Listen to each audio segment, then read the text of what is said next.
آج کی تراویح تیسرے پارے کے آدھے پارے سے چوتھے پارے کے پون پارے کی تلاوت پر مشتمل تھی۔ بسم اللہ الرحمن الرحیم۔ قرآن کریم کا پیغام سورہ آل عمران کی آیت نمبر 38 میں یہ اہم پیغام دیا گیا کہ اولاد اللہ ہی سے مانگو۔ حضرت زکریا علیہ السلام اپنی قوم کی بے دینی اور علم نبوت کی ناقدری کو دیکھ کر دل ہی دل میں کڑتے رہتے کہ میرے بعد میری قوم علم نبوت سے محروم ہو جائے گی۔ انہوں نے حضرت مریم علیہ السلام کے پاس بے موسم پھل دیکھ کر سوچا کہ جو خدا مریم کو بے موسم پھل دے سکتا ہے وہ مجھے بڑھاپے میں اولاد کیوں نہیں دے سکتا۔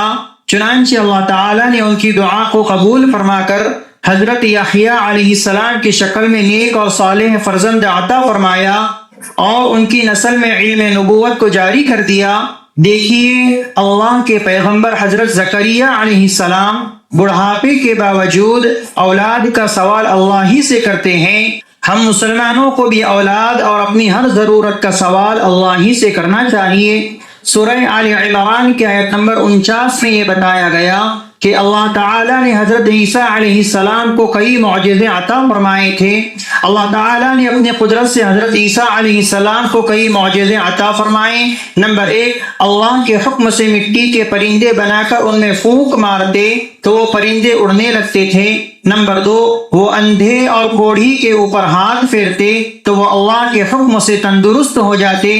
نمبر 3، وہ اللہ کے حکم سے مردوں کو زندہ کر دیتے۔ نمبر 4، لوگ اپنے گھروں میں جو کھانا وغیرہ کھاتے یا جن چیزوں کا ذخیرہ کرتے حضرت عیسیٰ علیہ السلام انہیں اس کی اطلاع کر دیا کرتے تھے۔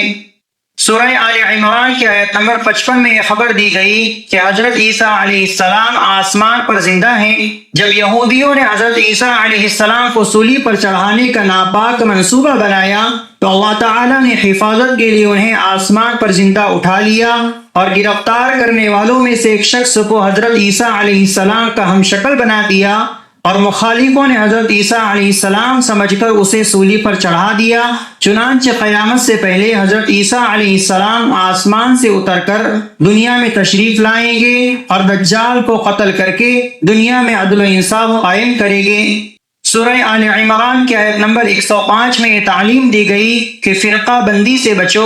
اللہ تعالیٰ نے مسلمانوں کو آپس میں پیار و محبت اور اتفاق و اتحاد سے رہنے اور فرقہ بندی و اختلاف سے بچنے کا حکم دے کر فرمایا کہ تمہاری قوت اور دشمن کے مقابلے میں کامیابی کا راز اتفاق و اتحاد میں پوشیدہ ہے۔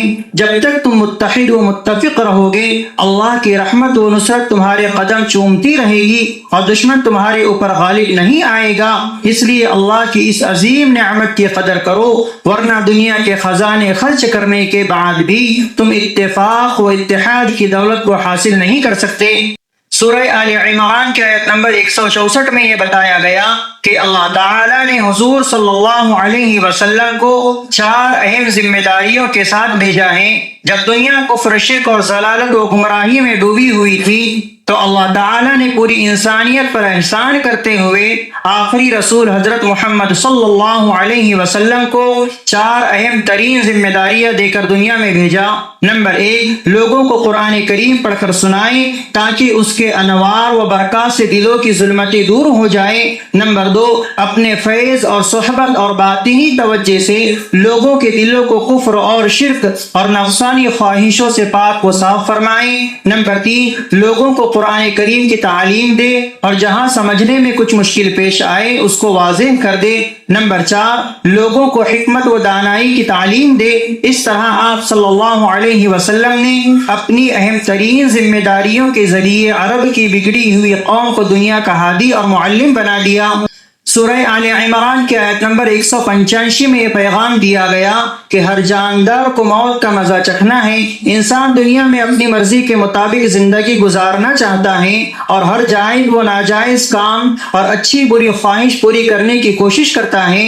اس لیے وہ اللہ اور اس کے رسول کی اطاعت اور ایمان کے تقاضے کے مطابق زندگی گزارنے سے جان چراتا ہے۔ اللہ تعالیٰ نے فرمایا کہ دنیا کی عیش و عشرت دھوکے کا سامان ہے، اس کی ظاہری چمک چمک دمک کو زندگی کا مقصد نہ بناؤ، کیونکہ یہ زندگی ختم ہونے والی ہے اور ہر جاندار کو موت کا مزہ چکھنا ہے۔ وہ انسان بڑا عقل مند ہے جو گناہوں سے پرہیز کرے اور اچھے اعمال کر کے جنت کی نعمتوں کا حقدار بن جائے۔ اللہ تعالی ہم سب کو قرآن کریم کی تعلیمات پر عمل کرنے کی توفیق عطا فرمائے۔